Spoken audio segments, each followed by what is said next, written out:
Assalamualaikum warahmatullahi wabarakatuh. Innal hamdalillah nahmaduhu wa nasta'inuhu wa nastaghfiruh wa na'udzu billahi min shururi anfusina wa min sayyiati a'malina may yahdihillahu fala mudilla lahu wa may yudlil fala hadiya lahu. Wa asyhadu an la ilaha illallah wahdahu la syarika lahu wa asyhadu anna Muhammadan 'abduhu wa rasuluh. Ya ayyuhalladzina amanu taqullaha haqqa tuqatih wa la tamutunna illa wa antum muslimun. Ya ayyuhan nas ittaqu rabbakum alladzi khalaqakum min nafsin wahidah wa khalaqa minha zawjaha wa batha minhuma rijalan katsiran wa nisaa'a wattaqullaha alladzi tasaaluna bihi wal arham innallaha kana 'alaykum raqiba.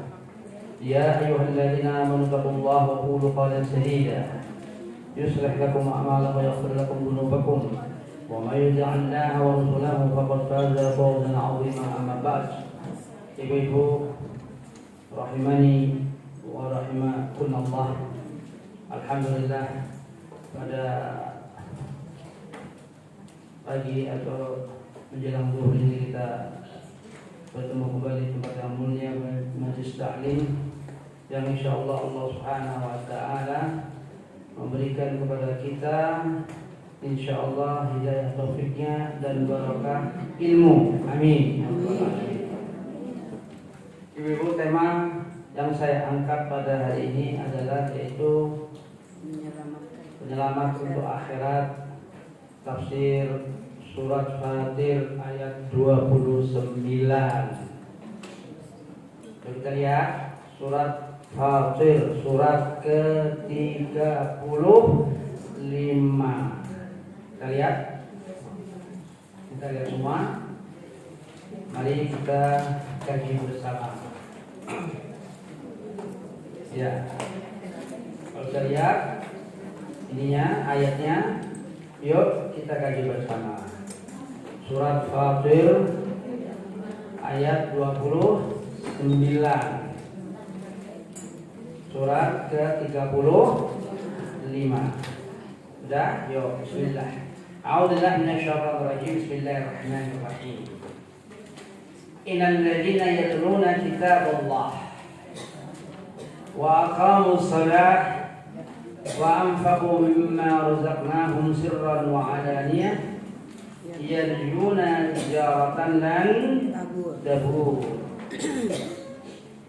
Fatir 29 surat ke-35. Surat ke-35. Sesungguhnya orang-orang yang membaca kitab Allah, menegakkan sholat, berinfak dari apa yang telah kami rezekikan kepada mereka, baik diam-diam maupun terang-terangan, mereka mengharap perdagangan yang tidak merugi. Baik, semua. Yuk. Allah berfirman, yaitu orang-orang yang membaca kitab Allah. Maksudnya yang membaca Al-Quran. Setelah itu orang-orang itu menegakkan sholat dan berinfak dari apa yang Allah berikan rezeki kepada mereka, baik orang itu menginfakkannya secara diam-diam atau terang-terangan. Maksudnya tahu orang terang-terangan ini. Orang yang tadi membaca kitab Allah, akhirnya dia menegakkan sholat dan menginfakkan harta yang ada pada mereka, yang Allah berikan kepada mereka, baik diam-diam maupun terang-terangan, mereka itu tidak lain mengharapkan sesuatu, yaitu perdagangan yang tidak akan merugi. Maksudnya, Bu, orang kalau dagang kan jual beli, betul kan? Ya. Jual beli, ada untungan. Tentunya namanya tijaratan. Allah memakai kata di sini dengan tijarah, perdagangan.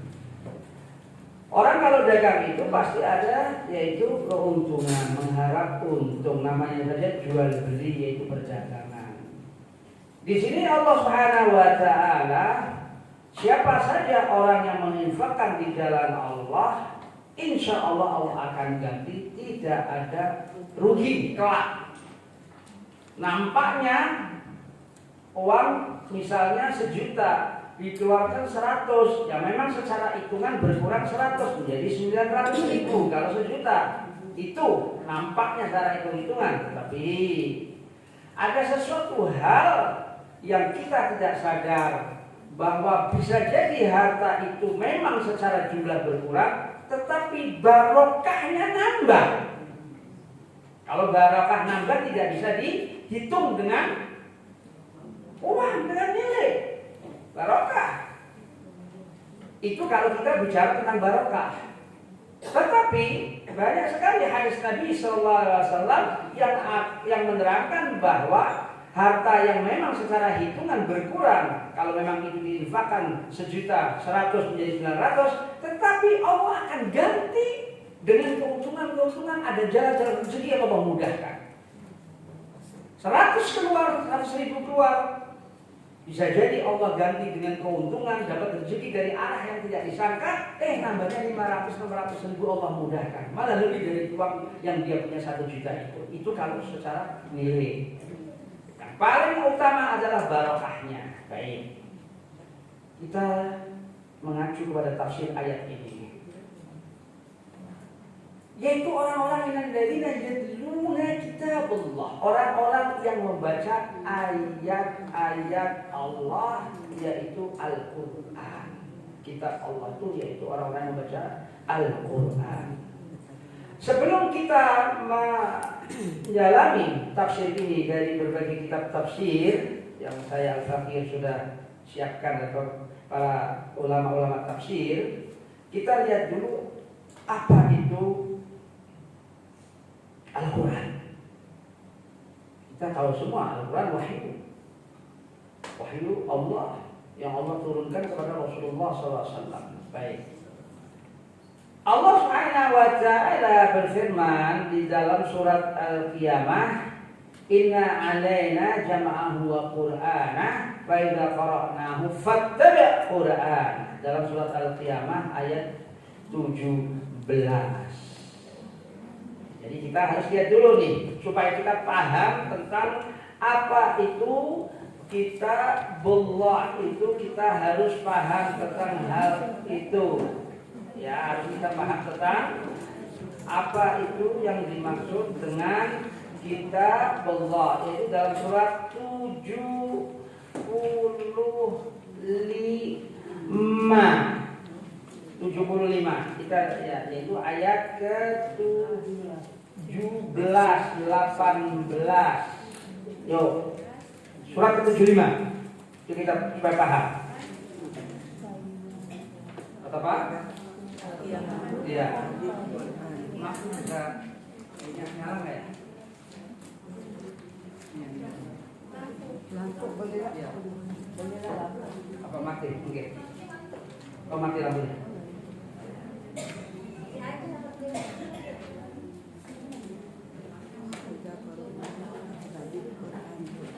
Iya. Sudah kamu? Sudah.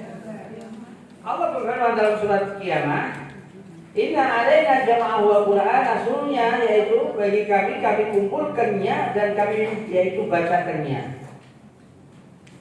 Itu Al-Quran. Wa idza qara'nahu, dan jika kami bacakannya maka ikuti bacaannya. Fattabi' Qur'ana. Iya. Iya. Allah Subhanahu wa ta'ala mengatakan demikian tentang Al-Quran. Sesungguhnya kami kumpulkannya yaitu Al-Quran kepada Rasulullah SAW, dan wa qara'nahu, yaitu kami kuatkan bacaan itu di dada Rasulullah SAW, sehingga apa yang dibacakan oleh Jibril dari Al-Quran itu Rasulullah langsung hafal. Ini dalilnya. Wa idza qara'nahu, ketika kami bacakannya kepada siapa? Yaitu kepada Rasulullah SAW, yaitu Jibril membacakannya, fattabi' Qur'ana, ikuti ya Muhammad bacaannya. Maksudnya itu Al-Quran. Jadi Al-Quran dari segi bahasa artinya bacaan. Dari segi apa? Bahasa. Dari segi bahasa, lughah. Dalam surat Al-Qiyamah ini bagaimana Allah menerangkan bahwa Al-Quran ini datang betul-betul dari Allah, bukan buatan atau datang dari manusia, tidak, dari Allah langsung. Allah mengatakan inna alaina jam'ahu wa qur'ana, sesungguhnya atas kami kumpulkannya dan kami bacakannya. Dan kami kumpulkannya dan itu sebagai bacaan yang dibaca ketika dibacakan Al-Quran oleh Jibril kepada Rasulullah SAW. Ketika jam'ahu, ketika kami kumpulkannya, maksudnya yaitu ketika Allah memerintahkan Jibril agar Jibril membacakan Al-Quran, yaitu wahyu ini dikumpulkan di mana? Yaitu dikumpulkan di benak Nabi, di sanubari Nabi, di dada Nabi, sehingga Al-Quran ini apa yang dibaca oleh Jibril langsung apa? Hafal. Subhanallah. Ya, langsung hafal. Karena apa? Karena Allah sudah yaitu menjadikan Rasulullah kuat dalam hafalan. Semua ayat Al-Quran yang dibacakan Rasulullah hafal. Dan Rasulullah mengulang-ulang bacaannya itu, bacaan Al-Quran di mana? Tiap-tiap bulan Ramadan. Rasulullah mengulang-ulang Al-Quran dengan Jibril itu setiap bulan Ramadan. Diulang-ulang. Ibaratnya kalau kita di murojaah. Ada apa pelajaran bagi kita? Bahwa Al-Quran ini betul-betul datang dari Allah Subhanahu wa Ta'ala. Kami kumpulkannya di dada, dan Al-Quran ini sebagai bacaan yang dibacakan oleh Jibril kepada Rasulullah SAW, dan setiap yang kami bacakannya maka ikuti bacaan itu, yaitu Al-Quran. Itu dengan betul-betul seksama Rasulullah ketika mendengar apa yang dibacakan dengan Al-Quran, berarti malaikat Jibril itu membacakan Al-Quran ini, apa yang kita baca sama yang diucapkan oleh Jibril. Ini subhanallah. Jadi sebagai orang muslim yang mukmin yakin bahwa Al-Quran ini adalah bacaan dari, yaitu wahyu ini dari Allah Subhanahu wa Ta'ala. Ini dalil. Ya, ini dalil yang Allah Subhanahu wa Ta'ala kemukakan bahwa Al-Quran ini betul-betul dari Allah Subhanahu wa Ta'ala, yang dibacakan oleh Jibril kepada Rasulullah SAW, langsung Rasulullah SAW hafal. Ya, baik. Sekarang tentang Al-Quran secara syar'i. Al-Quran secara syar'i itu adalah kalamullah, Ibu. Apa? Kalamullah. Ingat itu. Bukan makhluk. Pernah dengar ada di dalam sejarah Islam, ada dalam peradaban Islam dikatakan Al-Quran itu apa? Makhluk. Bukan. Al-Quran itu adalah kalamullah. Kalamullah. Yang diwahyukan dengan suara. Ya, dengan suara, karena Allah mempunyai sifat yaitu kalam. Allah punya sifat apa? Kalam. Apa kalam? Berbicara. Iya, sifat. Iya. Bagaimana bentuk atau bagaimana? Wallahu a'lam. Kita imani. Karena apa? Laisa kamitslihi syai'. Karena apa-apa yang disifat yang seperti makhluk yang tidak sama dengan makhluk. Tidak sama dengan makhluknya. Iya. Tidak sama dengan makhluknya. Ya, jadi apa saja kita imani bahwa Allah Subhanahu wa Ta'ala mempunyai sifat kalam. Iya. Ini saya tidak perlu memperdalam apa itu kalam, karena ini bahasan dalam ilmu akidah yang lebih mendalam. Ya. Itu demikian. Ya. Al-Quran itu diturunkan oleh Allah dari Lauhul Mahfuz ke Baitul Izzah. Yaitu dari Lauhul Mahfuz ke Baitul Izzah. Bal huwa Qur'anun Majid fi Lauhil Mahfuz. Dalam surat Al-Burud ayat 21-22. Bal huwa Qur'anun Majid fi Lauhil Mahfuz. Adapun yaitu yang Al-Quran itu mereka celah, padahal Al-Quran ini yang terpuji, yang tersimpan di dalam Lauhul mahfuz. Di lauhul mahfuz dalam surat Al-Buruj 22. Dari bait, yaitu dari lauhul mahfuz ke Baitul Izzah diturunkan sekaligus semuanya. Berarti berapa banyak? 30 juz itu semuanya. Kapan?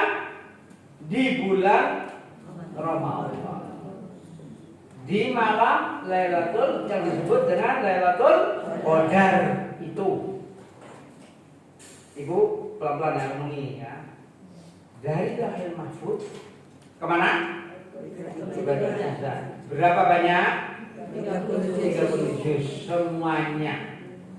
Kapan? Di bulan Ramadan. Malamnya disebut Lailatul Qadar. Barakallahu fiik. Ketika Allah mengatakan dalam surat Al-Baqarah, "Syahrul Ramadan alladzi unzila fihi al-Qur'an hudal linnas wa bayyinatin minal huda wal furqan." Bulan Ramadan yang diturunkan di dalam bulan Ramadan itu Al-Quran sebagai petunjuk untuk manusia dan penjelas dari petunjuk dan Al-Furqan. Al-Baqarah 185. Ini dalil tentang hal itu. Dalam surat Al-Qadar yang biasa kita hafal, inna anzalnahu fi lailatul qadar.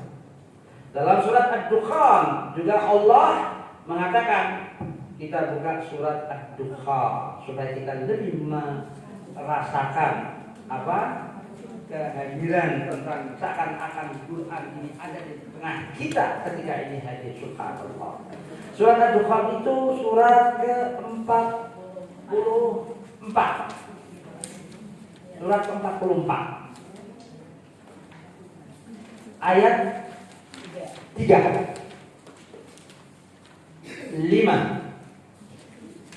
Ayat 3, 4, 5. Khususnya 3 dan 4. Jadi kita lihat. Ayat 3, 4, 5. Ketemu semua? Surat ke-44. Surat ke-44. Kita lihat. Ketemu semua? Surat Ad-Dukhan, surat ke-44, ayat 3, 4, 5. Inna anzalnahu fi lailatin mubarakah. Soalnya kami turunkannya, yaitu Al-Quran itu pada malam yang terberkahi. Ad-Dukhan ketemu? Yuk, kita lihat ayat 3. Inna anzalnahu fi lailatin mubarakah. Sesungguhnya kami turunkannya Al-Quran itu di malam yang terberkahi.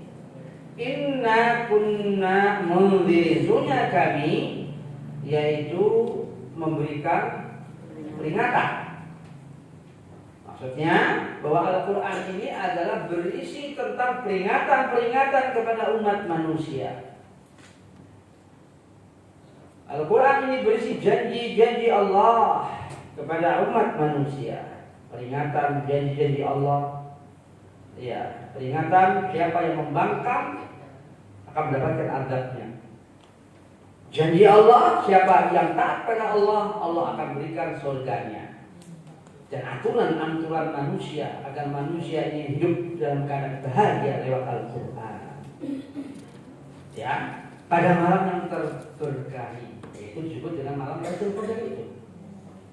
Fiha yufraqu kullu amrin hakim.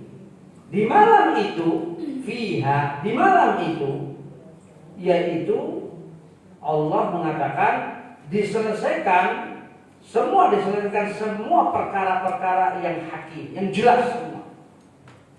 Pada malam itu semua diselesaikan, dijelaskan semua perkara-perkara yang hakim. Nah, hakim maksudnya yaitu semua perkara-perkara apapun sudah Allah putuskan hakim.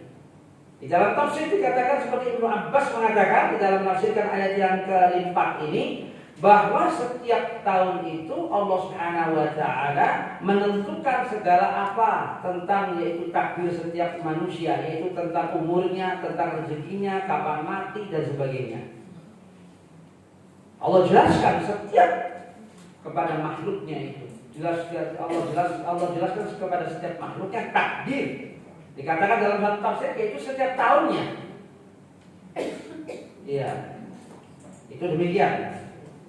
Amran min indina, yaitu semua urusan pada sisi kami. Maksud pada sisi Allah. Semua perkara apapun, kita ini hidup di dalam naungan Allah. Amran min indina, kita ini semua itu kita melangkah kemanapun, apapun dalam semua pantauan Allah, semua dalam semua jangkauan Allah, semua dalam semua radar Allah, semua kita, apapun perbuatan kita, apapun, semua makhluk, baik kita semua.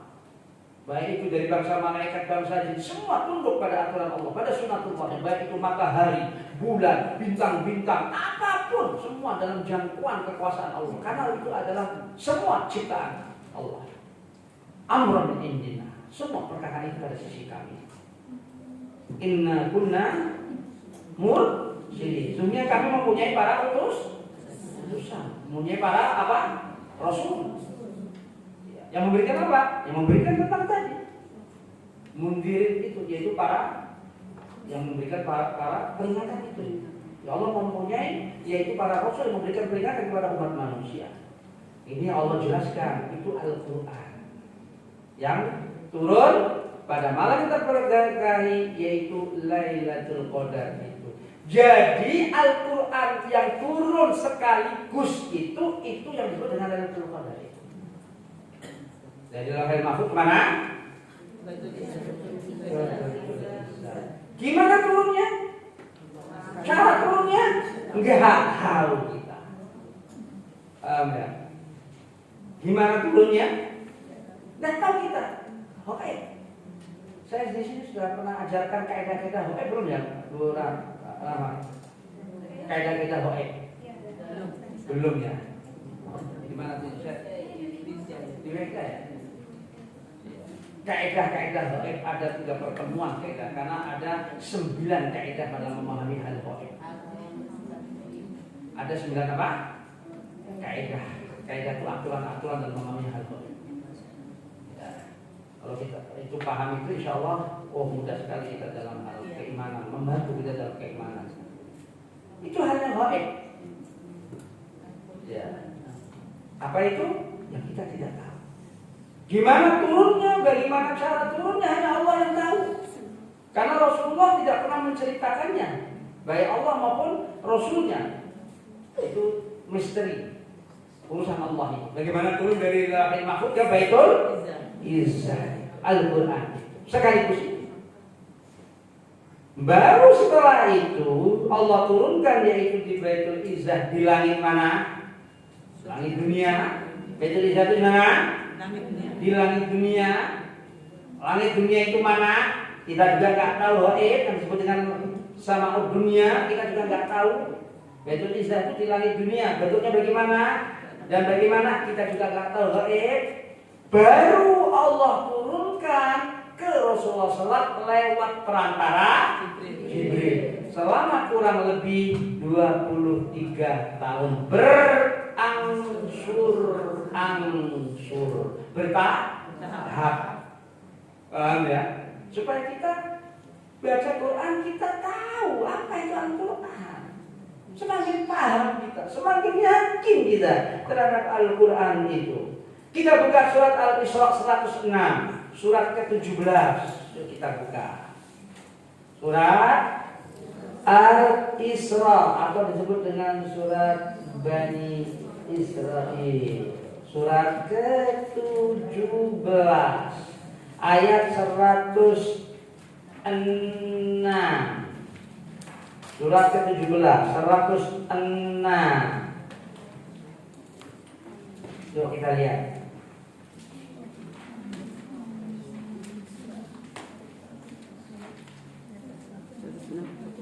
Kamu 106 Al-Isra? Apa kata Allah di situ? Yang depannya apa? Wa Qur'ana apa? Farraqnahu litaqra'ah 'alan nas 'ala mukthin wa nazzalnahu tanzila. Wa Qur'an farraqnahu, dan Al-Qur'an kami turunkan berangsur-angsur agar kamu ya Muhammad SAW membacakannya kepada manusia secara apa?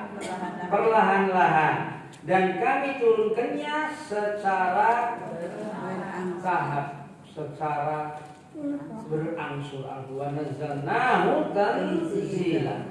Ini jadi apa? Tentang Al-Quran diturunkan secara bertahap. Dari mana? Dari langit dunia Baitul Izzah kepada Rasulullah SAW lewat perantara Jibril. Bertahap. Selama berapa tahun? 23 tahun kurang lebih, yaitu di bawah 22 tahun sekian. Iya. Itu Al-Quran. Jadi Allah sudah jelaskan wa Qur'anan farraqnahu. Al-Quran kami turunkan berangsur-angsur litaqra'ahu 'alan nas, agar kamu membacakannya kepada manusia ala mukthin, secara perlahan-lahan. Wa nazzalnahu tanzila, kami turunkannya secara berangsur-angsur. Subhanallah. Jadi kita semakin menjiwai tentang apa itu Al-Quran. Kita buka surat Al-Furqan, surat ke-25 ayat 32. Kita lihat supaya kita lebih mantap lagi. Subhanallah. Al-Furqan 25 ayat 32. Ayat 32. Al-Furqan 25 ayat 32. Apa kata Allah? Al-Furqan, Allah mengabadikan perkataan orang kafir. Ya. Wa qala alladziina kafaru laula, apa kata Allah? Laula nuzila 'alaihi al-Qur'an jumlatan wahidah. Kadzalika nutsabbit bihi fu'adak wa rattalnahu tartila. Ketemu semua? Coba kita lihat. Sudah?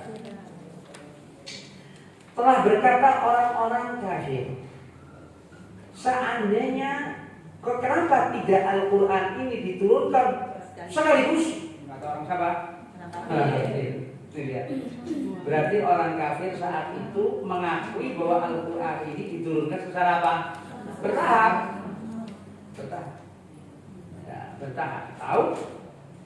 Kenapa? Karena ayat Al-Quran yang diturunkan di Mekah disebut dengan ayat-ayat apa? Makkiyah. Ayat-ayat yang diturunkan atau surat yang diturunkan di Madinah disebut dengan surat Madaniyah. Harus lupa. Sudah ada kelompoknya, itu ada tabelnya. Dari 114 surat ada berapa?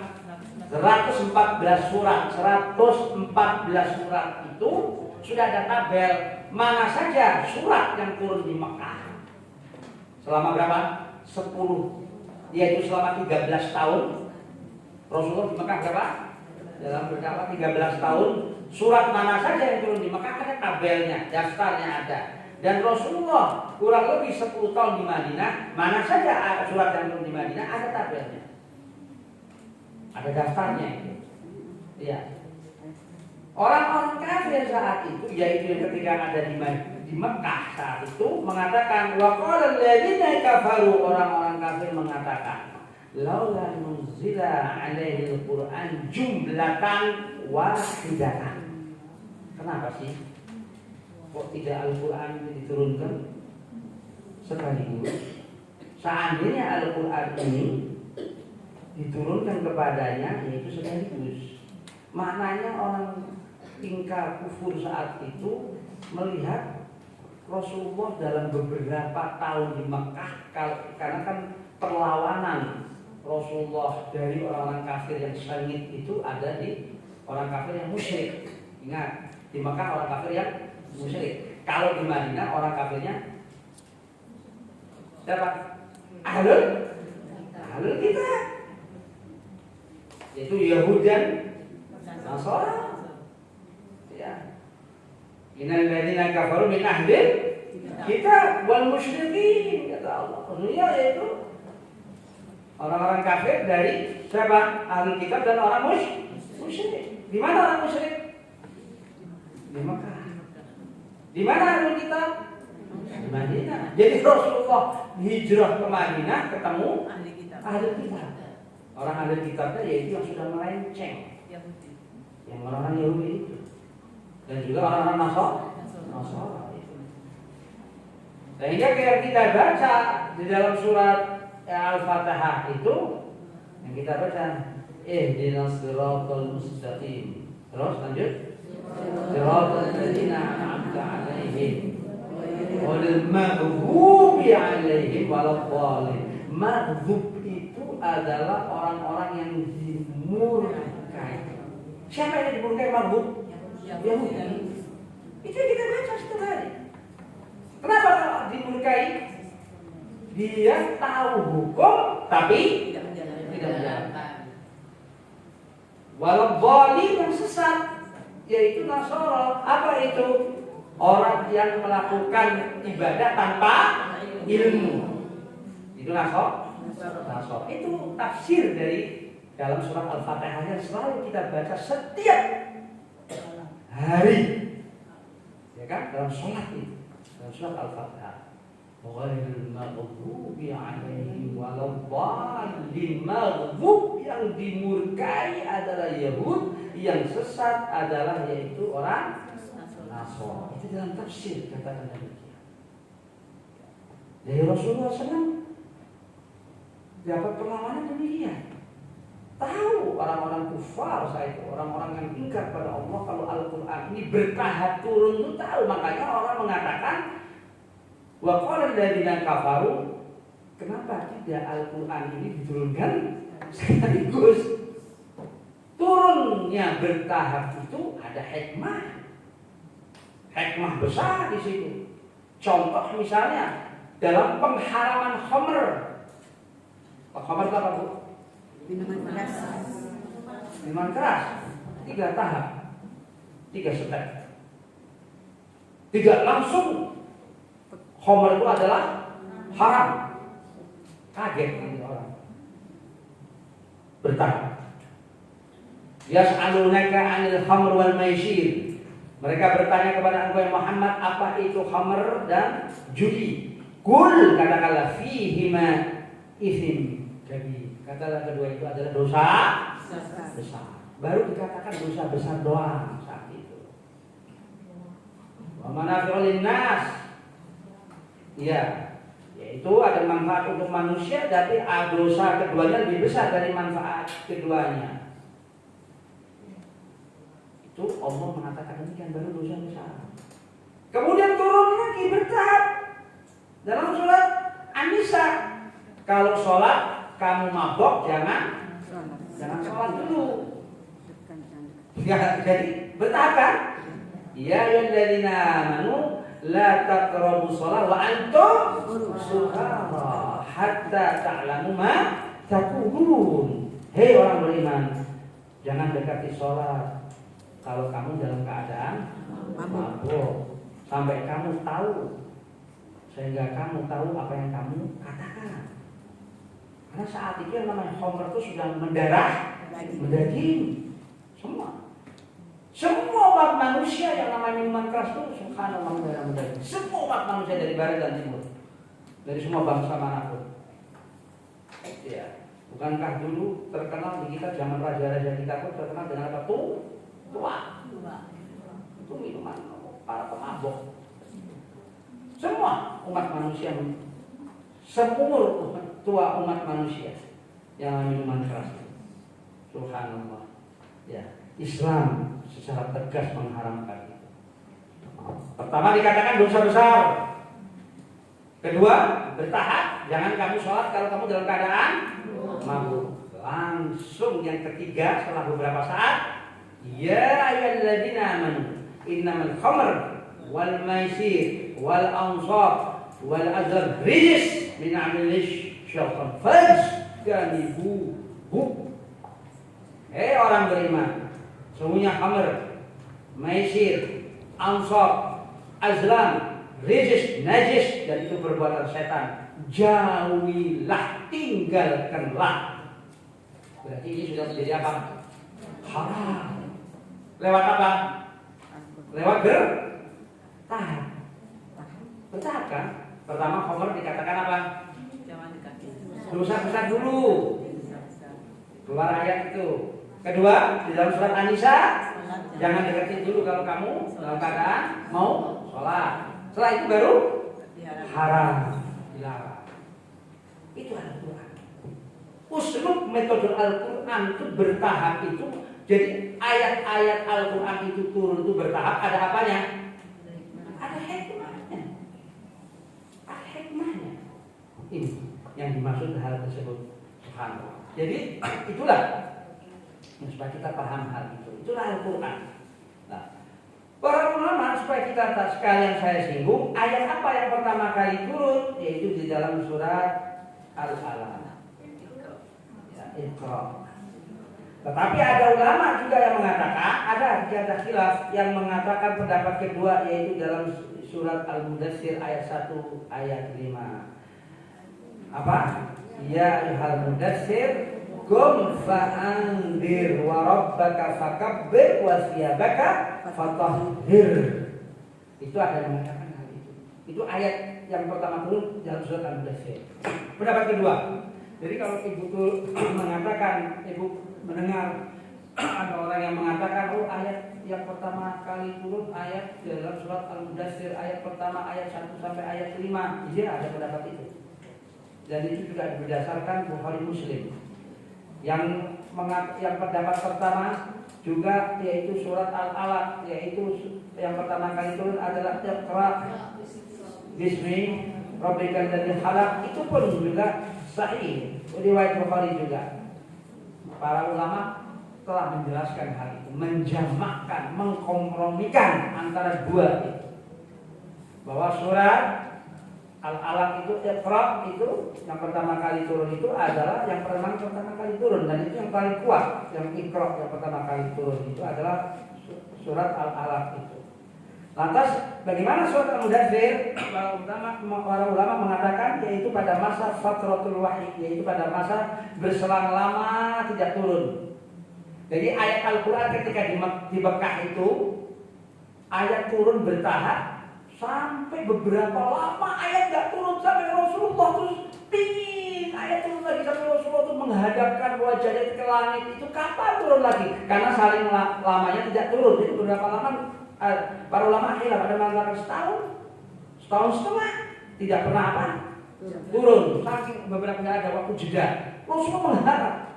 Nah, ketika fatratul wahyi itu masa fatrah ketika lama waktu itu turun ketika di Mekah itu dengan ayat yang turun terus jedanya lama itu turunlah surat Al-Mudaththir. Ini cara apa? Mengkompromikan ya, antara dalil tadi pendapat pertama bahwa Al-Quran itu yang pertama turun ayat yang turun Iqra dengan surat Al-Mudaththir. Itu demikian. Paham? Baik. Kita ke ayat utama surat Fatih. Yuk, kembali lagi kita. Karena kita sudah paham nih Quran ini kan? Enak. Kita ngomongnya lebih enak. Lebih mengimani kita ini. Terus kita lihat.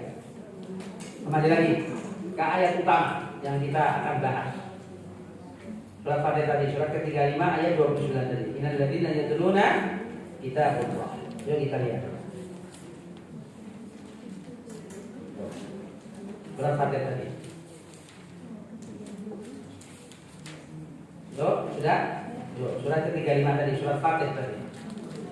Ya. Sudah? Semuanya orang-orang yang membaca Al-Quran, innal ladzina yatluna kitabullah. Dalam tafsir ada beberapa tafsir. Kata yatlun itu maknanya adalah sesuatu membaca secara mendalam. Yatlun itu berarti kata yatlun. Yatlun. Ibu maaf, diterjemah yatlun artinya apa? Artinya apa? Yatluna artinya apa itu? Membaca. Ibu lihat, yuk kita lihat dalam ayat ini. Ibu ada terjemahnya, baca terjemah. Kata yatlun apa artinya? Membaca. Kalau yang di sini paham, yaqra'un artinya apa? Membaca juga kan? Yaqra'un apa artinya? Membaca. Bedanya apa yatlun sama yaqra'un? Kan sama-sama membaca. Ya kan? Jadi kalau ditulis misalnya yatlun artinya membaca. Terus di situ kan terjemahnya itu ya. Yaqra'un artinya membaca. Kan bukan kata di yang ayat pertama turun iqra'. Jadi qira'ah artinya apa? Baca. Kalau yatlun kata fi'il amrnya qutlu, bacalah juga sama. Maknanya juga sama. Apa bedanya? Para ulama ada yang mengatakan menafsirinya ya, beda. Kalau memakai kata yatlun artinya lebih mendalam dalam membacanya. Apa itu? Membaca, memahami, mentadaburi, mengamalkan. Saya ulang.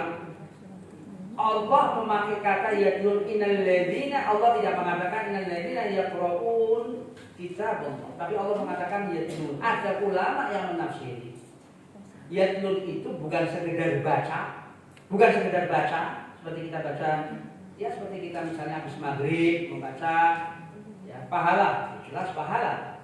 Ya. Yatlun orang-orang yang membaca Al-Qur'an, memahaminya, mentadaburinya, terakhir mengamalkan. Itu apa? Yatlun. Kalau pakai kata yaqra'un, sementara ada ulama tafsir yang memaknai hanya sekedar baca.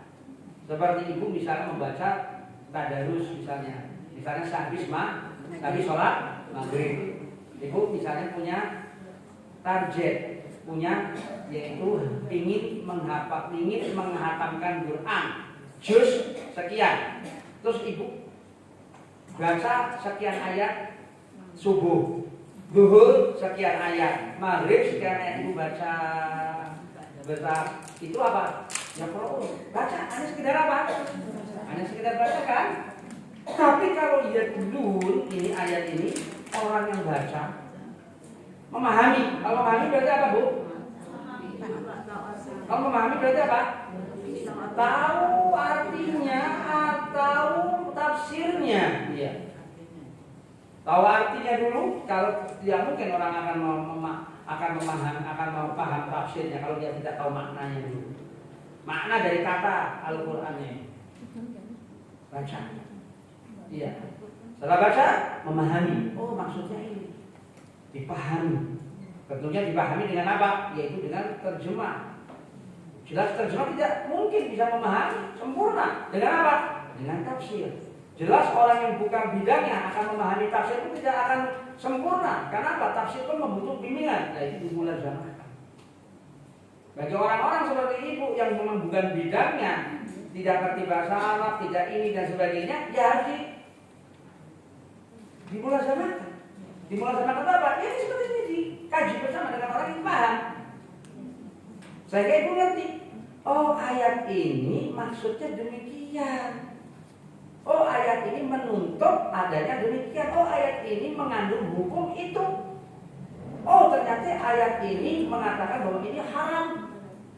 Oh ayat ini memperbolehkan ini. Belum ayat-ayat yang menyangkut tentang akidah, tentang apa sifat-sifat Allah. Ayat-ayat Al-Quran yang menyangkut sifat-sifat Allah. Bagaimana tentang sifat-sifat Allah? Ar-Rahman ala arsy-istawa, Allah bersemayam di atas arsy. Bagaimana itu tafsirnya? Udah semudah itu ibu memahaminya. Dia perlu buka tafsir. Itu harus ada pembelajaran untuk kepada orang yang paham. Apalagi ayat-ayat akidah, harus hati-hati dalam memahami ayat-ayat akidah, ayat-ayat tauhid. Iya. Yadullah fawqa aydihim, tangan Allah di atas tangan mereka. Coba. Apa maknanya coba? Nah, kalau ibu tidak paham, bahaya. Memahami secara akal. Iya. Makanya Rasul mengatakan man fasalal Qur'ana birrahyi falyatabawwa maq'adahu minan nar. Barang siapa yang menafsiri Al-Qur'an semata-mata dari apa? Dari mana? Akal. Tempatnya layak di mana? Di neraka. Jadi jangan sembarangan dalam memahami Al-Qur'an ini. Jadi yang namanya agama ini apa saja itu harus dipahami dengan bagi orang yang tidak mampu ya harus dituntun oleh orang yang mampu. Kalau tidak ngaco. Kalau tidak ya ngaco dong. Iya. Ada bahasa orang yang bisa ngomong sama semut segala lah. Nah, ternyata begitu aja. Nah, dan sebagainya nanti. Ya, yang ngaco-ngaco sudah. Ini harus hati-hati. Ya. Jadi ini yang harus kita pahami hal ini. Jadi orang-orang yang belajar Al-Quran itu ini ya pasti dengan ilmu. Makanya ilmu itu subhanallah. Ya, jadi ilmu ini yang bisa membimbing kita ke jalan ke surga. Bukankah Rasulullah mengatakan barang siapa yang mansalaka thariqan yaltamisu fihi ilman sahalallahu lahu ila jannah. Barang siapa yang dia meniti jalan mencari ilmu, ya maka Allah akan mudahkan kemana? Menuju ke surga. Bukankah Rasulullah telah mengatakan itu? Jadi ilmu ini bisa menuntun kita kemana? Ke surga. Ilmu yang apa? Yang diridhoi oleh Allah. Ilmu yang sahih. Ilmu yang sahih. Harus hati-hati. Mencari panutan guru pun juga harus hati-hati. Ibu hati-hati buka YouTube ya. Sekarang kan banyak ribuan ceramah di dalam YouTube. Ada ibu wali subhat. Subhat sesuatu yang diomongkan oleh seseorang penceramah. Subhat itu apa? Sesuatu hal yang bisa menancap di dalam hati pemahaman. Oh jadi begitu ternyata penafsirannya. Padahal itu nggak ngerti. Padahal itu omongan yang subhat. Yang tidak ada apa? Yang tidak ada contohnya. Yang tidak pernah dikatakan oleh para sahabat dan banyak. Ini sekarang zaman apa? Zaman apa? Zaman fitnah.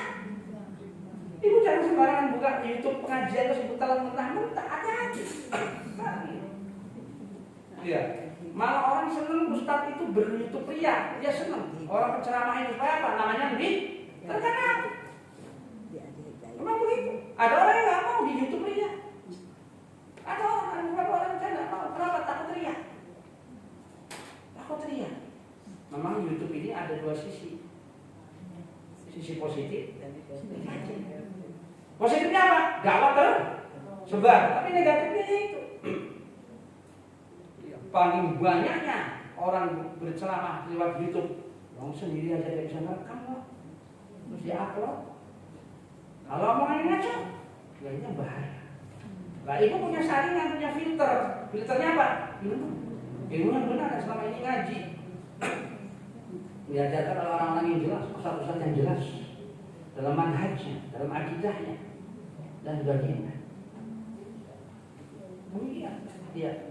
Jadi orang-orang yang belajar membaca, memahami dengan sebenar-benarnya kitab Allah, terus mentadaburinya, setelah itu mengamalkan, hasilnya akan positif pada diri seorang itu. Orang yang belajar Al-Quran, membaca, mempelajari, memahami, mentadaburi, mengamalkan, apa? Dia menegakkan sholat wa aqamus sholat. Allah langsung geng-geng disambung. Innal ladzina yatluna kitabullah wa aqamus sholat, dan menegakkan sholat. Maknanya apa? Orang yang belajar Al-Quran, membaca, belajar Al-Quran, memahami, mentadaburi, mengamalkan, itu orang-orang yang selalu tidak pernah meninggalkan sholat, yang selalu menegakkan sholat. Bagi lelaki berjamaah, bagi wanita selalu dia tidak ada hal apapun, ibadah apapun yang paling diperhatikan oleh seorang muslim adalah sholat. Aisyah mengatakan, istri Nabi SAW radhiyallahu anha, kalau sudah waktu sholat, kata Aisyah, kami dengan Rasulullah seakan-akan saling tidak mengenal. Subhanallah. Kalau sudah datang waktu apa? Sholat, seakan-akan kami sudah tidak saling mengenal. Kenapa? Sibuk untuk sholat. Subhanallah. Itu waqamus sholat. Orang yang gampang memahami Al-Quran dengan benar, memahaminya dan sebagainya. Urusan apa? Urusan dia kepada Allah. Setelah itu tidak cukup di situ. Orang-orang yang punya harta, dia menginfakkan ke jalan Allah, baik itu diam-diam, sirron, alani maupun terang-terangan. Jadi Allah menerangkan orang yang memahami Al-Quran, yang membaca Al-Quran, memahami Al-Quran, mentadabur Al-Quran, mengamalkannya, dia menegakkan sholat. Dimanapun dia berada, dia perhatian akan hal itu. Itu antara dia dengan Allah. Kemudian apa? Allah menerangkan orang itu tidak, terus mereka itu tidak memikirkan sesama manusia. Kalau dia ditakdirkan oleh Allah ada harta, ya infakkan harta, baik itu diam-diam. Kenapa Allah menyebut sirran, diam-diam? Karena apa? Allah mengurutkan dengan sir dulu. Lebih baik sir karena untuk menjauhi riya. Bukankah kalau kita memberi sesuatu kita hanya tahu cuma istri kita doang, orang lain nggak tahu, atau diri kita saja, lebih syahdu, lebih enak? Kita terbebas dari riya. Iya. Tapi Allah membolehkan wa alaniyah, yaitu terang-terangan. Maksudnya orang lain tahu. Untuk apa? Untuk mendidik, untuk memberi contoh kepada orang lain. Contoh misalnya ada orang yang kaya. Saya nih sudah menyumbang nih. Dia berkata kepada orang kaya juga nih, kamu dong, sumbang juga dong. Berarti dia mengajak kepada orang untuk berbuat kebaikan. Nah, itu boleh terang-terangan begitu. Untuk kalau dia menganggap dia yaitu sedekahnya ini, infaknya itu, kalau terang-terangan ada hal yang positif. Satu, kedua, terbebas dari riya. Bu, ya Allah, yang namanya riya itu berat. Riya ini adalah senang dipuji. Riya itu senang apa? Dipuji. Ada pengakuan orang.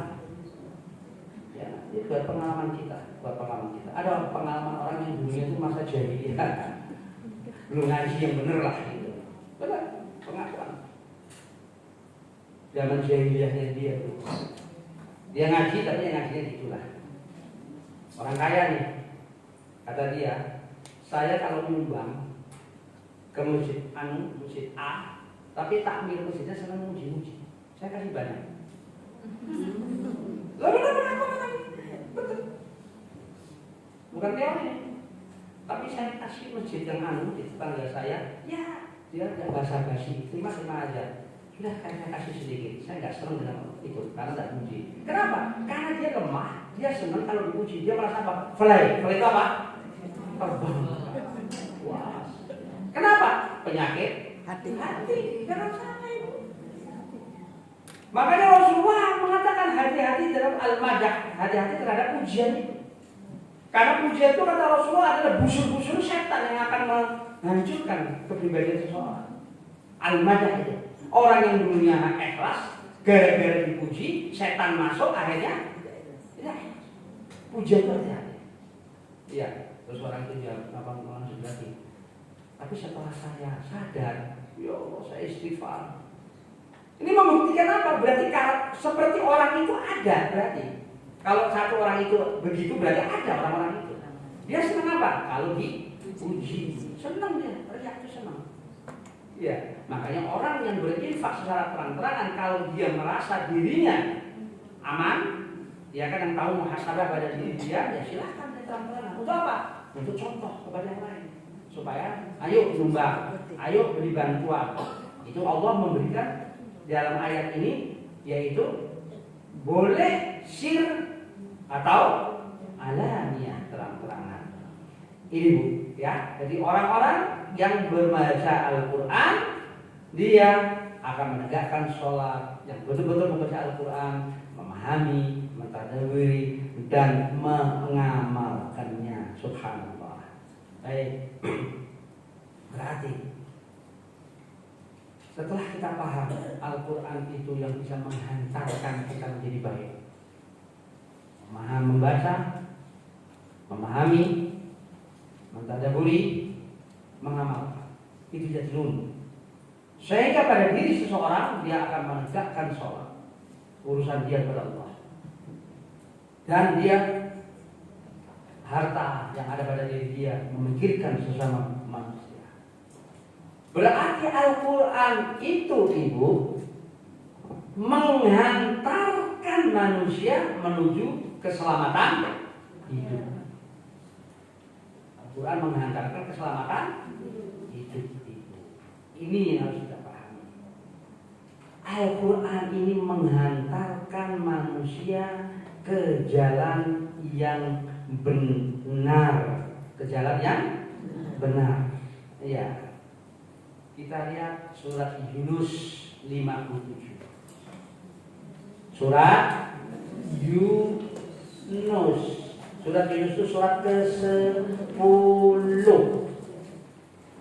Surat Yunus ayat 57. Surat ke-10. Yuk kita lihat. Yuk kita lihat.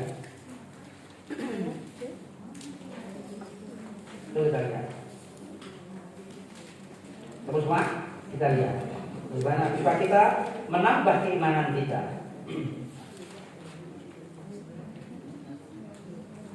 Kamu? Apa kata Allah? Ya ayuhan nas qad ja'akum mau'izatun min rabbikum wa shifaa lima fis sudur wa hudan wa rahmah lil mu'minin. Yunus ayat 57 surat ke-10. Wahai manusia, bagaimana setelah kita mengetahui Al-Quran ini menghantarkan kita untuk menuju keselamatan akhirat. Hei manusia, qad ja'akum mau'izah, telah datang kepada kamu mau'izah. Bu, tolong mau'izah diartikan apa di situ? Pelajaran Al-Quran. Nah, pelajaran Al-Quran. Nah, kalau pelajaran saja masih kurang. Pelajaran Al-Quran. Ya. Mau'izah di sini adalah Al-Quran. Makna Al-Quran. Maknanya apa mau'izah? Al-Quran. Ibu perhatikan ayat ini, yuk kita bareng-bareng. Allah panggil An-Nas. Semua segenap manusia, baik itu yang muslim, mukmin maupun yang bukan muslim, Allah panggil. Karena pakai apa? Nas. Berarti nas itu apa? Manusia. Semua manusia. Ya ayuhan nas, qad ja'akum mau'izatun min rabbikum, telah datang kepada kalian Quran dari Rabbmu. Telah datang Al-Quran. Al-Quran ini disifati dengan mau'izah. Al-Quran ini disebut dengan pelajaran. Mau'izah. Berarti Al-Quran ini apa? Berisi apa? Pelajaran. Berarti apa? Nasihat. Pelajaran itu berarti petunjuk. Al-Huda. Al-Quran ini. Allah mengatakan telah datang kepada kalian, hei manusia, dari Tuhanmu pelajaran kehidupan. Apa itu? Al-Quran. Apa isinya? Apa isinya? Syifa. Lima fis sudur. Obat. Penyembuh apa-apa yang ada di dalam dada. Wa hudan. Mau'izah itu petunjuk. Yang ketiga, rahmat. Untuk orang yang yakin, untuk orang yang beriman. Perhatikan bu ayat ini. Yuk kita renungi. Jadi Al-Quran ini tidak punya dampak positif. Al-Quran ini tidak punya dampak yang baik bagi orang yang tidak beriman. Al-Quran ini akan mempunyai dampak yang luar biasa pada kehidupan bagi orang yang beriman. Karena Allah mengatakan lil mu'minin. Perhatikan di ayat ini. Wa syifa lima fis sudur, obat penawar apapun pada setiap manusia di dalam dada manusia. Maknanya apa? Al-Quran ini membersihkan jiwa-jiwa yang kotor. Kita baca Al-Quran puluhan tahun. Kalau bagi seseorang yang sudah berumur 60, 70, puluhan tahun, masih jiwa kita masih tetap mempunyai watak-watak yang jelek. Yaitu watak-watak sifat kita, apalagi itu ada keyakinan-keyakinan yang masih menggantungkan selain Allah. Misalnya itu yang paling pokok, masalah tauhid. Atau penyakit-penyakit hati, dia masih punya sifat yaitu kibir, sombong. Punya sifat arogan, padahal dia baca Al-Quran. Masih punya sifat hasad. Gak ada gunanya dia baca selama ini. Berarti apa? Ada pada diri dia masih belum benar pada diri. Berarti pada diri dia ini korinnya masih kuat, korin jinnya masih kuat pada diri dia. Korin jin, korin itu apa sih? Yang menyertai. Kita manusia ini disertai korin jin dan atau korin malaikat. Ya. Rasulullah mengatakan tidak setiap makhluk, tidak setiap manusia dari kalian, yaitu di sini adalah kita, akan diikuti oleh korin dari bangsa jin. Tidak setiap kita manusia, setiap manusia akan diikuti, yaitu korin pengikut dari bangsa jin dan pengikut korin dari bangsa malaikat. Korin jin akan membisikkan hal-hal buruk, korin malaikat membisikkan hal-hal kebaikan. Kalau diri engkaunya Rasulullah bagaimana? Para sahabat tanya, termasuk aku, tetapi korin jinnya telah ditunjukkan oleh Allah, sehingga hal-hal kebaikan yang ada pada aku. Jadi kita ini akan diiringi, kita punya korin jin dan korin malaikat. Kalau seseorang ini bermaksiat kepada Allah, jiwanya kotor, jauh dari zikir kepada Allah, yang kuat korin apa? Jin. Walhamdulillah. Tapi kalau kita taat kepada Allah, sholat benar, mulut jaga dan sebagainya, bersih hati, insya Allah yang kuat adalah korin malaikat. Sehingga kalau kita ingin kadang-kadang bukan, kita ingin melakukan sesuatu pelanggaran, ada dosa kecil, ada dosa kecil, kok tiba-tiba mundur, membatalkan. Pernah kan? Banyak. Kita mau ingin melakukan sesuatu, atau kita ingin ada kejengkelan pada orang seseorang yang akan kita akan maki-maki orang itu. Ya, tapi kita kok mundur? Sudah tidak usah. Mundurnya seseorang itu ketika ingin melampiaskan kemarahan itu diilhami oleh malaikat agar jangan melakukan itu. Kenapa? Karena dia sudah banyak berbuat kebaikan selama ini. Allah jaga dengan apa? Dengan mengirim malaikatnya untuk membisikkan hal-hal kebaikan malaikat. Tetapi kalau orang ini, ya Allah, berbuat kemaksiatan, mulutnya enggak jaga, dia masya Allah berbuat hal apalagi makan yang dimakan uang haram, uang riba dan sebagainya. Waliyadzubillah, rumah tangganya sudah ribut melulu dan sebagainya. Isinya di rumah itu isinya korin jin yang lebih kuat. Waliyadzubillah. Jangan mikir aku. Setiap hari rumah tangga ribut melulu. Mas? Abu? Rumah tangga apa?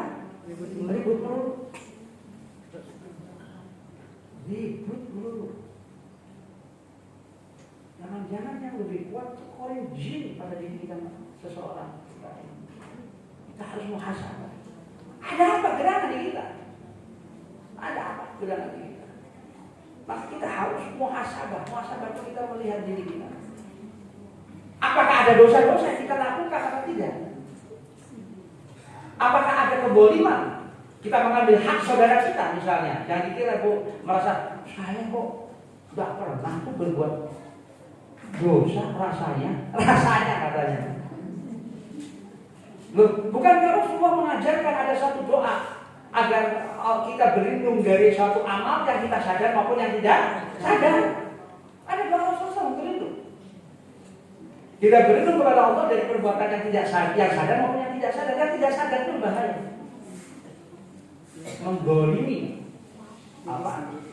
Menggolimi saudaranya, tapi dia tidak sadar kalau itu golim.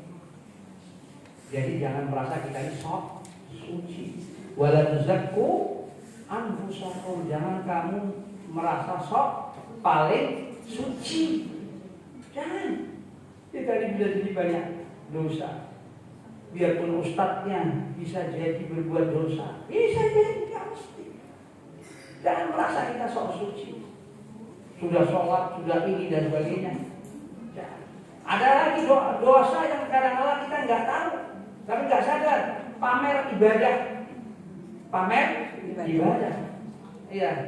Lo sudah sholat malam belum? Nah, tujuannya untuk ngasih tahu, bisa jadi supaya semangat kepada temannya, tapi terbesit setan ada teriaknya. Bahkan di Facebook, ini saya hari ini puasa nih, diciptakan. Lo ada begitu. Ngapain ibadah diciptakan orang suruh membaca atau tahu? Ibadah itu urusan kita sama Allah sudah. Ya. Jadi nggak perlu kita action terus apapun. Kita ibadah harus diketahui orang dan sebagainya. Ini yang harus ada. Makanya semakin kita dekat kepada Allah, semakin korin malaikat semakin dekat kepada kita. Semakin jauh daripada Allah, Allah yaitu berikan yaitu kepada orang yang berkorin jin itu. Makanya Allah katakan dalam surat Az-Zukhruf ayat 36. Yuk kita lihat. Bu, supaya jelas bu, surat Az-Zukhruf. Surat Az-Zukhruf, surat ke berapa? Ayat 36. Surat Az-Zukhruf, ya. Surat ke-43. Surat ke-43 ayat 36. Lihat. Yuk kita lihat. Surat ke-43. Surat ke-43. Surat ke-43 surat Az-Zukhruf. Ayat 36. Yuk. Ini sebagai penutupnya ayat ini. Yuk kita lihat. Kamu semua?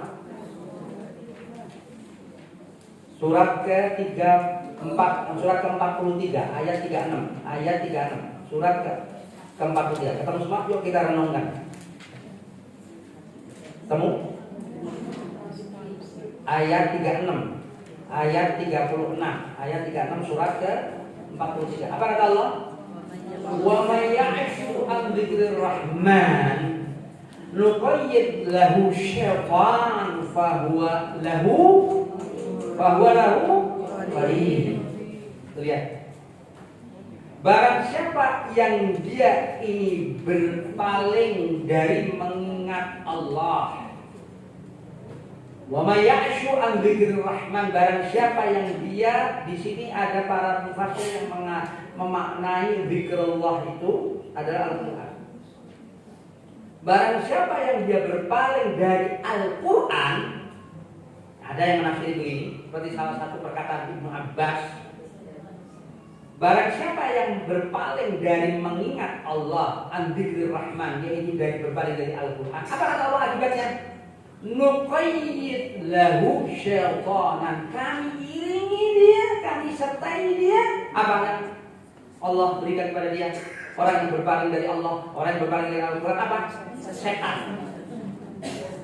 Fa huwa lahu qarin, dia jadi teman hidupnya.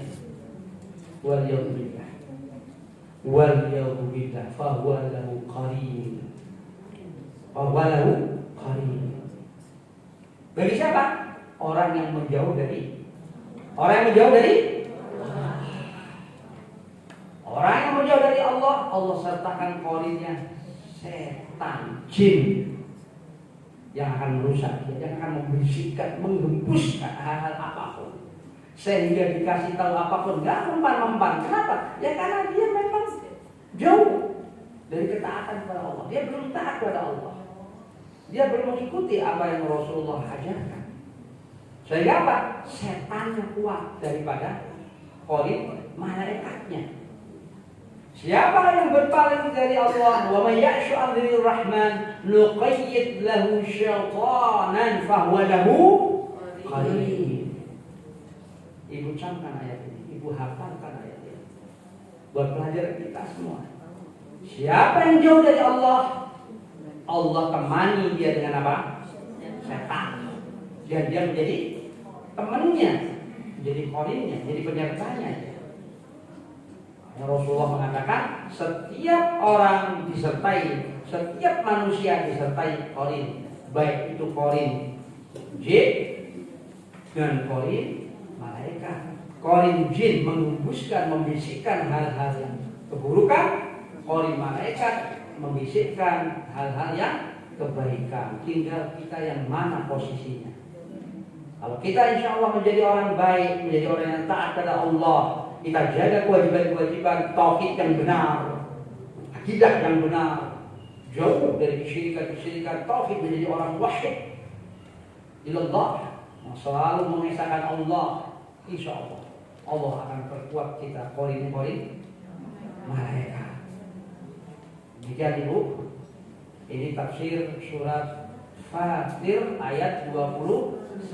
Orang-orang yang membaca Al-Quran, memahami, mentadaburi, mengamalkan, akan menjadi apa? Penyelamat kita di akhirat. Dan di dunianya kita akan menegakkan sholat, akan memberikan apapun yang ada pada kita. Demikian, ada yang mau di-share? InsyaAllah jelas. Saya ada 3 ini Quran, saya akan yang bisa jawab saya kasih. Ini terjemah, Quran terjemah ini. Yang bisa jawab saya akan kasih. Kalau tidak, ya sudah. Alhamdulillah jelas, insyaallah kajian kita. Ya. Bu, surat Ghafir surat apa? Ampunan. Hah? Mau ah? Bukan Mu'minun. Pengampunan. Ya sudah ganti. Bukan Al-Mu'minun, Mu'min saja. Ya, surat Ghafir surat Mu'min. Sekarang dalam Al-Quran ada surat Al-Mu'minun dan surat Mu'min surat Ghafir. Baik, satu lagi. Iya. Ada yang bisa surat Al-Fatihah disebut dengan Ummul Kitab atau apa lagi?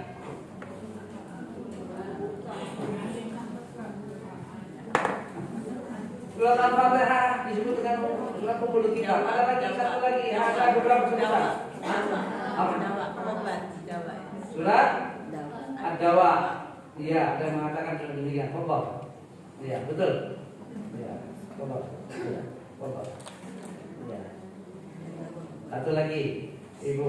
Iya. Yang menemani Rasulullah SAW ketika dikejar-kejar oleh orang kafir Quraisy saat itu sehingga bersembunyi di gua apa? Gua apa? Gua Hira. Dan ada seseorang yang mengantar makanan. Siapa dia? Hah? Siapa? Hafsah? Asma. Tadi siapa? Tadi nama Asma siapa? Oh iya ya, tidak belakang Asma. Bukan Asma, apa? Bukan Asma binti Abu Bakar. Asma bin, bukan Asma. Iya, Asma binti Abu Bakar. Iya. Tadi Asma binti Umar Pak. Iya, Asma binti Abu Bakar yang mengantarkan hati itu. Satu lagi, Ibu. Iya. Satu lagi. Iya. Istri Nabi SAW yang dari Al-Qibtiyah siapa namanya? Maria. Nah itu. Betul dari Maria. Allah. Sudah. Ya. Ya, baik. Fadhal. Fadhali. Tafadhal. Ya. Baik, Ibu, kita tutup. Ya. Kita tutup. Insyaallah kita ketemu kembali pada waktu yang insyaallah dekat. Semoga Allah Subhanahu wa taala memberikan kepada kita hidayah taufiknya, memberikan kepada kita barakah ilmu, ngaji sedikit paham, dan kita berdoa kepada Allah agar Allah selalu menuntun kita ke jalan yang benar, selalu ke jalan yang lurus, dan kita berdoa kepada Allah agar kita diberi istiqamah di atas Islam, istiqamah di atas sunnah Nabi SAW, dan kita insyaallah memohon Allah agar kita diwafatkan dalam keadaan husnul khatimah. Mari kita tutup dengan kita membaca kafaratul majlis. Assalamualaikum warahmatullahi wabarakatuh.